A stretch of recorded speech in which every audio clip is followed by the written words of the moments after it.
Dari 6.000 mahasiswa baru yang diterima Universitas Sriwijaya sebanyak 2.161 telah mengajukan penolakan atas tingginya biaya kuliah per semester yang harus mereka tanggung dari minimal 3 juta rupiah hingga 20 juta rupiah sesuai dengan fasilitas masing-masing.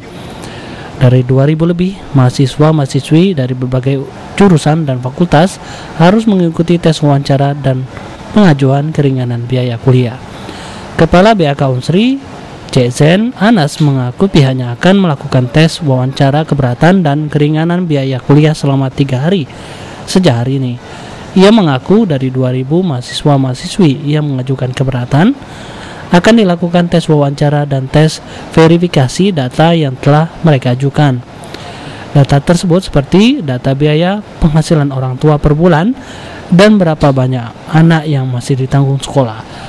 Para mahasiswi dan mahasiswa ini pun wajib didampingi oleh orang tua masing-masing, yang nantinya ada 8 item yang menjadi pertimbangan tim fakultas masing-masing untuk memberikan keringanan biaya kuliah.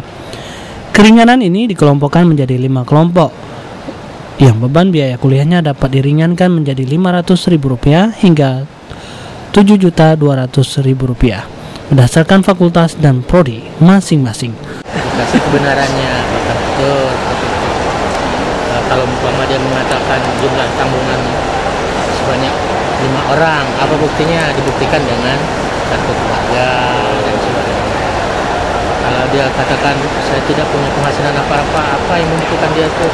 Ya, mungkin ada keterangan dari kelurahan atau kepala desa di mana tempat tinggal. Saya tidak punya rumah. Ya, mungkin ada keterangan dari yang lurah. Ahmad Romawi, PAL TV.